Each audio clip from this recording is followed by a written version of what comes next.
TV पर emergency alert, बाहर helicopter crash और पूरा शहर लाखों ज़ॉम्बी आपका इंतजार कर रहे हों और एक एक दिन गुजरते हुए आपका खाना, पानी और उम्मीद सब खत्म हो रहा हो। ऐसी हालत में आप कितने दिन तक जिंदा रह पाएंगे? कहानी शुरू होती है एक छोटे से अपार्टमेंट में से, जहां एक आदमी था जिसका नाम एडन था। वो अभी अभी अपनी नींद से उठा था। जल्दी से उठकर उसने खुद को साफ किया और अपनी रोजमर्रा की एक्टिविटीज शुरू करने वाला था। फिर जब एडन ने टीवी ऑन किया तो उसने देखा कि सारे चैनल पर इमरजेंसी अलर्ट चल रहा था। उसी समय उसने एक हेलीकॉप्टर देखा जो अचानक गिरकर एक बिल्डिंग से टकरा गया। इस पूरे हंगामे के बीच उसका पड़ोसी ब्रैंडन अचानक उसके अपार्टमेंट में घुस आया। ब्रैंडन ने कहा कि वो बस अंदर छुपना चाहता है क्योंकि उसका रूममेट अजीब तरीके से बर्ताव कर रहा था और उस पर हमला करने की भी कोशिश की। इसके बाद न्यूज पर एक एंकर ने बताया कि पूरा शहर एक खतरनाक वायरस से तबाह हो गया है। ये वायरस बिल्कुल ज़ॉम्बी इन्फेक्शन की तरह था, जिसमें लोगों की आंखें लाल हो जाती थीं और ये काटने या खरोंच से बहुत तेजी से फैलता था। ये सुनकर एडन ने देखा कि ब्रैंडन के गले पर काटने का निशान था। तभी उसे समझ आ गया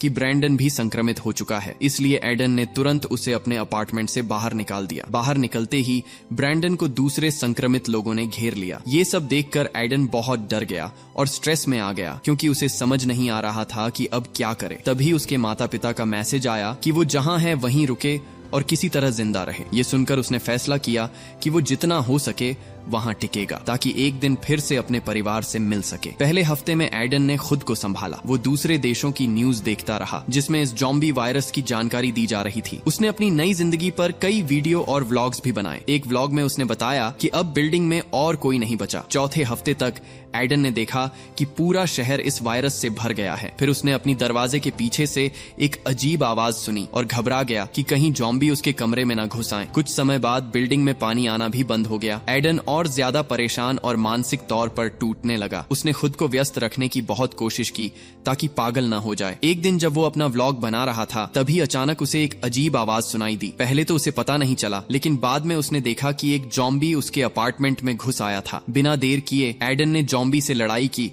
और किसी तरह उसे मार दिया। फिर उसने फौरन टॉयलेट के ऊपर की वेंटिलेशन को सील कर दिया ताकि और ज़ॉम्बी अंदर ना आ सके। इस तरह करीब 2 महीने तक अपार्टमेंट में सरवाइव करने के बाद एडन ने बाहर मदद मांगने की कोशिश की। एडन ने अपनी फैमिली से संपर्क करने की कोशिश की ये जानने के लिए कि क्या वो अभी भी जिंदा हैं। लेकिन जब उसने अपनी माँ की वॉइस मैसेज सुनी तो पता चला कि उसके पूरे परिवार पर ज़ॉम्बी हमला कर चुके हैं। ये सच सुनकर एडन पूरी तरह टूट गया। अब वो जान गया था कि वो कभी अपनी फैमिली से दोबारा नहीं मिल पाएगा। इस गुस्से और दर्द में उसने अपार्टमेंट से बाहर जाकर ज़ॉम्बीज से लड़ने की कोशिश की, लेकिन बाहर ज़ॉम्बीज की संख्या बहुत ज्यादा थी। किसी तरह जान बचाकर वो वापस अपने अपार्टमेंट में लौट आया। थोड़ी देर बाद अपार्टमेंट की बिजली भी चली गई और पूरे शहर में अंधेरा छा गया। ये सब देखकर एडन और ज्यादा डिप्रेशन में चला गया। उसे अपनी फैमिली और अपनी गर्लफ्रेंड एडा की बहुत याद आ रही थी। अगले दिन एडन ने अपनी जिंदगी खत्म करने का भी सोच लिया क्योंकि उसे लगने लगा कि अब उसके पास जीने की कोई वजह नहीं बची। लेकिन तभी अचानक उसने सामने के अपार्टमेंट में एक खूबसूरत लड़की को देखा जो अब भी जिंदा थी। ये देखकर एडन के अंदर फिर से जीने की उम्मीद जाग गई। उसे लगा कि वो अकेला नहीं है। उसने एक पेपर पर लिखकर उस लड़की को मैसेज भेजा। उस लड़की ने भी जवाब दिया और अपना नाम ईवा बताया। उसने बताया कि वो भी अकेले सरवाइव कर रही है और उसके पास अभी खाना तो है पर पानी की कमी हो गई है। उसी रात जब एडन ने देखा कि बारिश हो रही है तो उसने तुरंत मौका पकड़ा और नहाया क्योंकि पानी की सप्लाई बंद होने के बाद वो नहा ही नहीं पाया था। अगले दिन एडन और ईवा ने पेपर पर नोट्स लिखकर बात करना शुरू किया ताकि ज़ॉम्बीज को अपनी आवाज का पता न चले। एडन ने ईवा को एक बेसबॉल बॉल दी जिसे उसने रस्सी से बांधा था ताकि उसके जरिए वो उसे पीने का पानी दे सके। लेकिन तभी एक ज़ॉम्बी उनकी हल्की आवाजें सुनकर ईवा के अपार्टमेंट की तरफ तेजी से चढ़ने लगा। एडन ने तुरंत ईवा को बचाने की कोशिश की। उसने ज़ॉम्बी का ध्यान अपनी तरफ खींचा ताकि ज़ॉम्बी ईवा की बजाय उसके अपार्टमेंट में आ जाए। जैसे ही ज़ॉम्बी उसके अपार्टमेंट में आया एडन ने उसे बेसबॉल बैट से मार दिया। इस घटना के बाद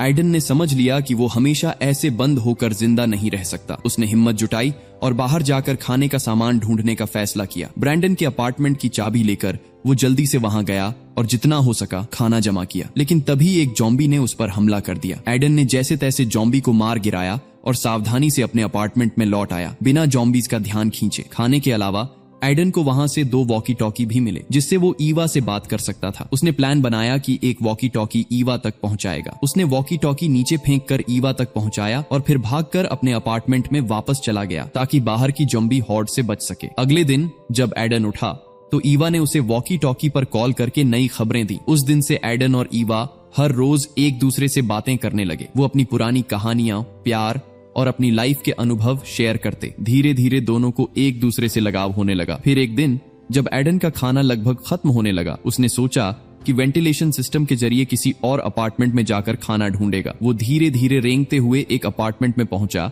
जहां उसे एक ज़ॉम्बी दिखा जो बिल्कुल भी हिल नहीं रहा था। काफी सावधानी से चलता हुआ एडन नीचे उतरा और इलाके को अच्छे से देखा। जब सब ठीक लगा तो उसने एक अलमारी खोली और उसमें बहुत सारा खाना देखा। जब एडन ने ईवा को यह बताया तो ईवा बहुत घबरा गई और उसने कहा, प्लीज अपना ख्याल रखना, मैं तुम्हें खोना नहीं चाहती। ईवा ने यह भी बताया कि वो भी एडन के अपार्टमेंट में आना चाहती है ताकि दोनों मिलकर सरवाइव कर सकें। इसी बीच एडन ने एक अजीब आवाज सुनी और देखा कि उस अपार्टमेंट का दरवाजा एक फ्रिज से ब्लॉक किया गया था, ठीक वैसे ही जैसे उसने अपने घर में किया था। इससे पता चला कि वहां भी कोई छुपा था। तभी अचानक एक बूढ़ा आदमी उसके पीछे आ गया और उस पर भाले से वार करने की कोशिश करने लगा। उसने एडन के हाथ पर जख्म देखा और पूछा, क्या तुम्हें ज़ॉम्बी ने काटा है? एडन ने समझाया कि वो ज़ॉम्बी द्वारा काटा नहीं गया है। तब उस बूढ़े आदमी ने उस पर भरोसा किया और माफी मांगी। उसने बताया कि वो इस अपार्टमेंट का असली मालिक नहीं है, वो कहीं और से आया था और जब यहाँ इतना सारा खाना देखा तो यहीं रुक गया। बूढ़े आदमी ने एडन को खाना बनाया और दोनों ने जिंदा रहने की अपनी अपनी कहानी शेयर की। बूढ़े आदमी ने कहा कि जब तक बहुत जरूरी ना हो तब तक ज़ॉम्बी को मारना नहीं चाहिए, क्योंकि शायद भविष्य में कोई वैक्सीन बन जाए और लोग वापस नॉर्मल हो सकें। ये सुनकर एडन सहमत हुआ क्योंकि उसे भी अपने माता पिता और छोटी बहन की याद आई। अब वो ईवा को भी प्रोटेक्ट करना चाहता था क्योंकि उसे ईवा से लगाव हो गया था। फिर बूढ़े आदमी ने अचानक पीछे से उस पर हमला किया जिससे एडन बेहोश हो गया। जब एडन को होश आया तो उसने देखा कि वो एक कमरे में बंधा हुआ था। उसके साथ एक ज़ॉम्बी भी था जो असल में उस बूढ़े आदमी की पत्नी थी। दरअसल बूढ़ा आदमी एडन को अपनी पत्नी के लिए खाना बनाने वाला था ताकि वो जिंदा रह सके। एडन ने बहुत मिन्नत की और रहम की भीख मांगी, लेकिन बूढ़ा आदमी तैयार नहीं हुआ। उसने कहा कि वो अपनी पत्नी को भूख से मरने नहीं देना चाहा। फिर अचानक जब बूढ़ा आदमी थोड़ा लापरवाह हुआ, फिर किसी तरह एडन खुद को बांधों से आजाद करने में कामयाब हो गया। इसी बीच बूढ़ा आदमी अपनी ही ज़ॉम्बी बनी पत्नी से कट गया। उसके दर्द भरे चिल्लाने की आवाज ने आसपास के ज़ॉम्बीज को भी अपार्टमेंट की तरफ खींच लिया। एडन भागकर बगल के कमरे में गया और वहां देखा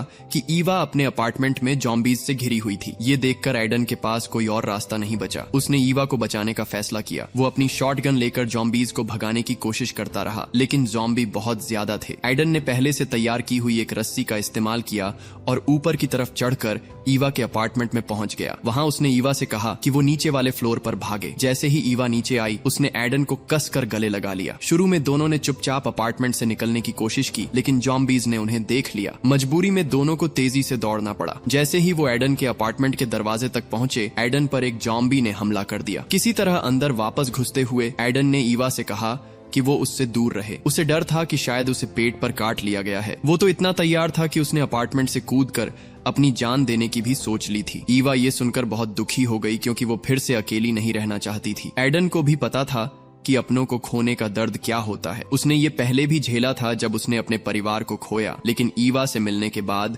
उसे फिर से जीने की वजह मिल गई थी। फिर एडन ने जब अपनी शर्ट उठाकर देखा तो पता चला कि ज़ॉम्बी की काट एक्चुअली उसकी स्किन तक नहीं पहुंची थी। दोनों बहुत खुश हुए और राहत की सांस ली। इसके बाद उन्होंने दरवाजा मजबूती से बंद कर दिया ताकि ज़ॉम्बी अंदर न आ सकें। जब बाहर का खतरा थोड़ा शांत हुआ तो उन्होंने फैसला किया कि वो वहीं अपार्टमेंट में ही रहेंगे और उम्मीद करेंगे कि कभी कोई रेस्क्यू टीम आकर उन्हें बचा ले। तो आपको ये वीडियो कैसा लगा नीचे कमेंट में बताना, और अगर आप एक और फिल्म देखना चाहते हैं तो स्क्रीन के बीच में आ रहे वीडियो पर क्लिक करें। वीडियो देखने के लिए बहुत बहुत धन्यवाद। मिलते हैं अगले वीडियो में।